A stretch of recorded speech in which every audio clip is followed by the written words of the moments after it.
There's a lot of breaking news tonight, and specifically there is breaking news that Donald Trump has privately expressed serious interest in deploying U.S. troops on the ground inside of Iran. And that's brand new reporting from NBC News, according to two U.S. officials, a former U.S. official and another person with knowledge of the conversations. That is a lot of people providing this information to NBC.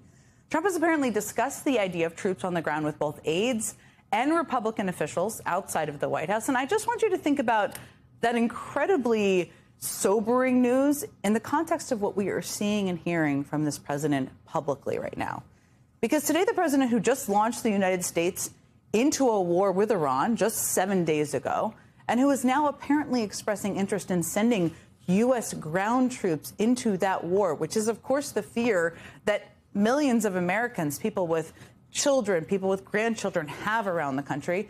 Even as that's going on, he hosted a roundtable for college sports officials today, where he seemed, well, laser focused on how to fix what he called the mess of how college athletes are paid.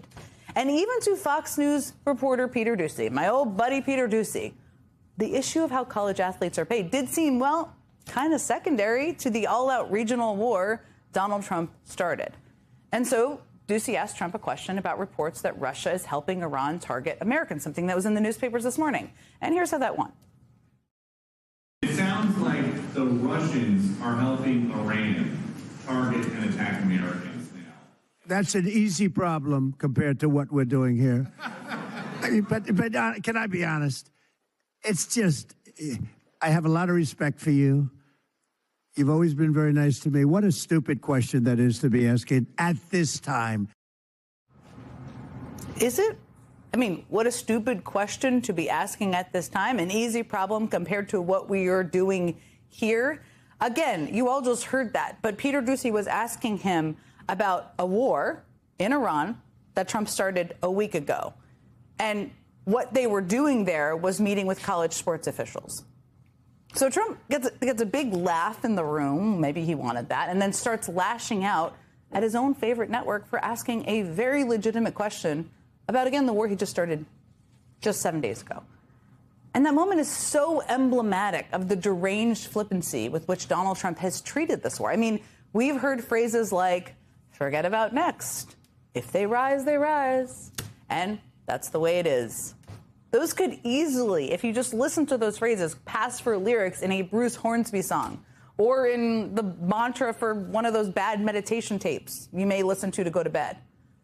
But those are all actual verbatim quotes from the President of the United States in response to some very serious questions about the very real consequences of his very unpopular war with Iran.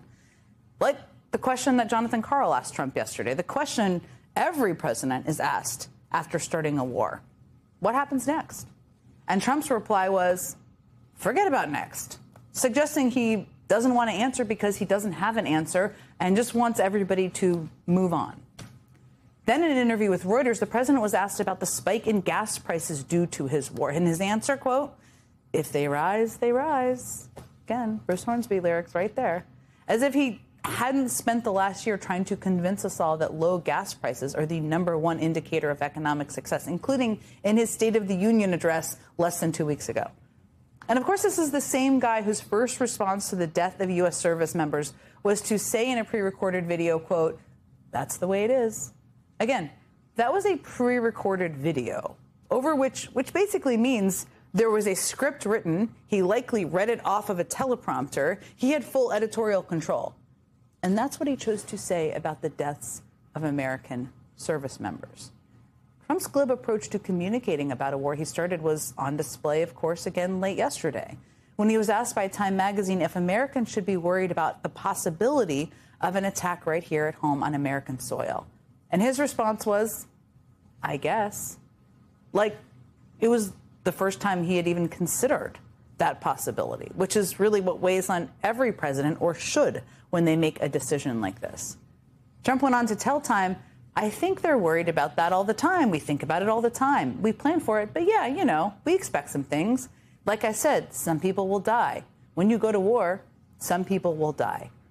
Now, to be clear, he's talking about people dying here at home on American soil as a result of his war, and that was his answer. Any former president will tell you, or anyone who's worked for them, will tell you that there is no decision more serious than committing American forces to fight and possibly die in an armed conflict, to putting the men and women who serve in harm's way. And yet Trump's flippant attitude on matters of life and death shows how unbothered he is by the suffering and sacrifice that war inevitably brings. He's incapable of the solemnity and sober-mindedness that this moment requires. He's incapable of acknowledging that anything that happens on his watch could possibly be a tragedy or a hardship borne by the American people, which is part of why he's uniquely unfit to lead the country during a time of war. But it's not even the only reason. I mean, Donald Trump is also incapable of formulating a coherent strategy, because for him, it's not really about that. That's not what he seems to be demanding, because what he loves more than anything is just issuing big maximalist demands, which I guess is why he's now decided to raise the bar and vastly expand the goal, the publicly stated goal, which continues to evolve, of this operation. I mean, for days, this administration has offered shifting definitions of what success would actually look like in Iran, everything from regime change to stopping Iran's nuclear ambitions to decimating its navy. But today, Trump posted to his Truth Social account, "There will be no deal with Iran except unconditional surrender." Now, the last U.S. war to end in an unconditional surrender was, of course, World War II. And that was followed by decades of U.S. state building in Germany and Japan. But that is how high Trump has set the bar for ending this conflict. And Trump's own White House was so panicked by his new demand that they spent the entire day running around desperately trying to change the definition of the word surrender. And when the president determines that Iran no longer poses that threat, that's when that unconditional surrender will take place. What the president means is that when he, as commander-in-chief of the U.S. Armed Forces, determines that Iran no longer poses a threat to the United States of America and the goals of Operation Epic Fury has been fully realized, then Iran will essentially be in a place of unconditional surrender, whether they say it themselves or not. That made my brain hurt. I mean, to be clear, them saying it themselves is pretty key to the whole concept of surrender, just in general. But that is where we are right now. And it's extremely telling that after what is probably the most serious and consequential action that Trump has taken as president, no one in his administration seems to be capable of acting like an adult. I mean, Secretary of Defense Pete Hegseth has now given multiple press conferences where he has told the American people that this will all be different than past military engagements because it's not a, quote, politically correct war. As though the problem with Iraq and Afghanistan was that everyone kept just laying down their weapons to say their pronouns and do land acknowledgments. That was not the problem. And as the Washington Post reports that the military relied on AI to strike over 1,000 targets in Iran, the Pentagon just gave its top AI job to a 20-something-year-old former DOJ staffer with a history of boosting white supremacist content online. And despite the life and death stakes of this dangerous intervention, the White House and its staffers are putting out meme-style hype videos to promote their war. These are official videos put out by the Trump administration, splicing together footage of their missile strikes with clips of sports, video games, and movies. It's all in such disgusting taste that you kind of have to see it to believe it.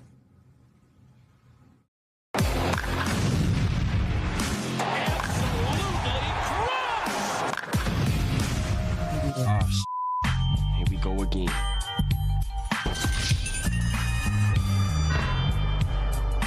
I'm thinking I'm back. I'm here to fight for truth and justice in the American way. I am the danger. Time to find out. Fireball.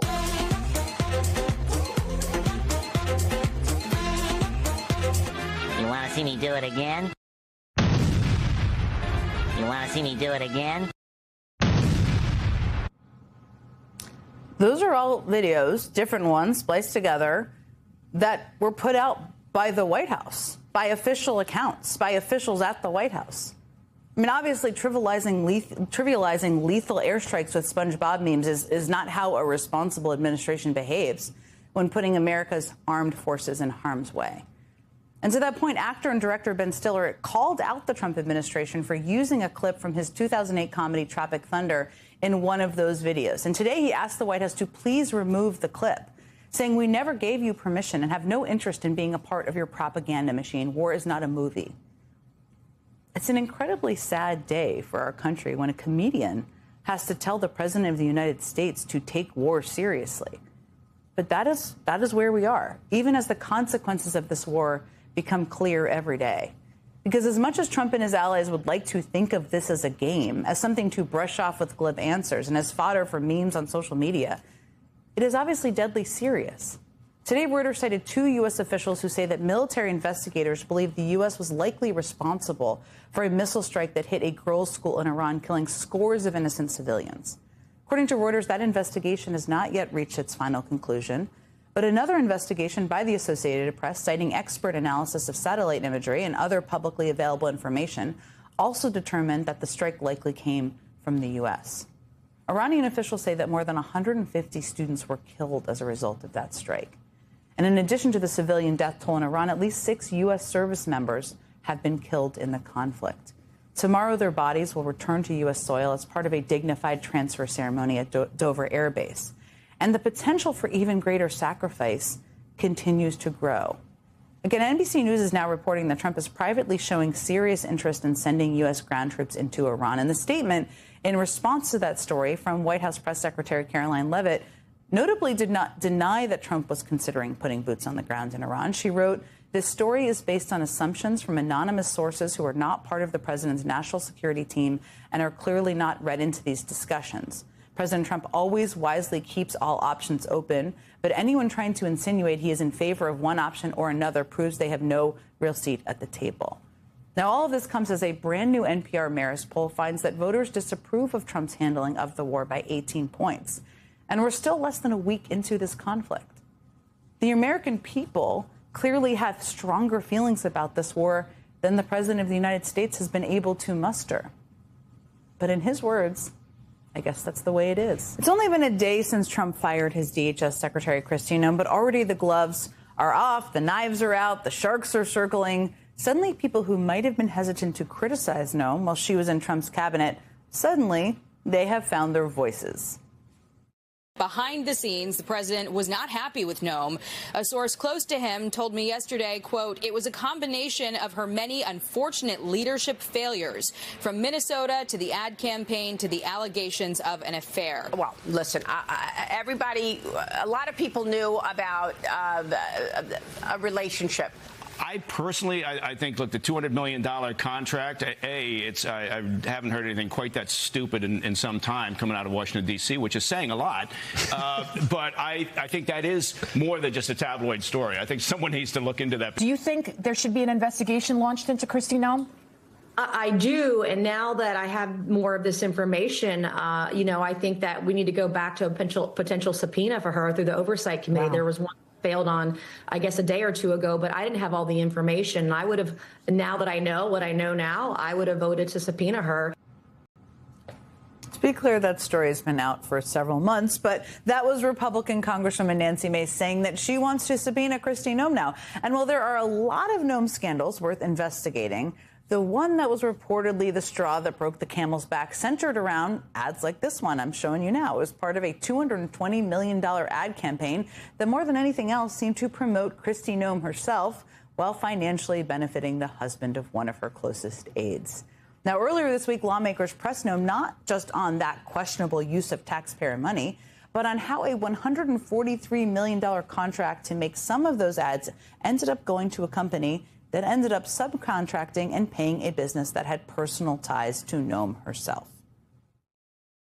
Do you know, just by way of example, whether this company that received $143 million in taxpayer dollars, has it ever done work for the government before? I don't know. I can't. The answer is it has not. And do you know why we know that? Because it was incorporated 8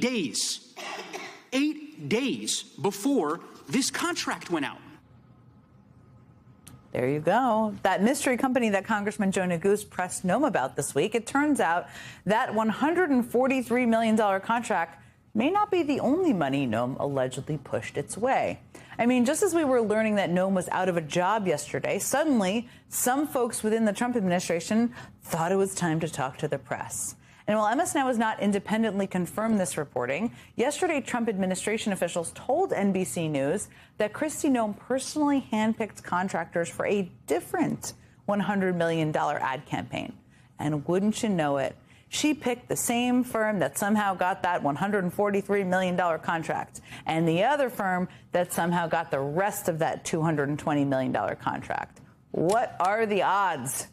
Now, in a statement to NBC News, a spokesperson for DHS said that the decisions about this $100 million contract were made by the ICE director's office, not Noem. But three administration officials said that the ICE director had nothing to do with it.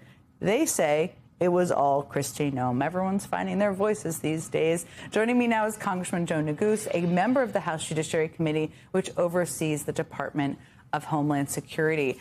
It's great to see you. What a week in the life of Kristi Noem and the life of so many people. I mean, your colleagues in Congress are now, I just played, are calling for Noem to face a perjury investigation for potentially lying to Congress, a corruption investigation to look into the legality of the ad contracts I just talked about, and even a potential push for impeachment to bar Noem from holding public office in the future. There is a lot that just happened over the last few days.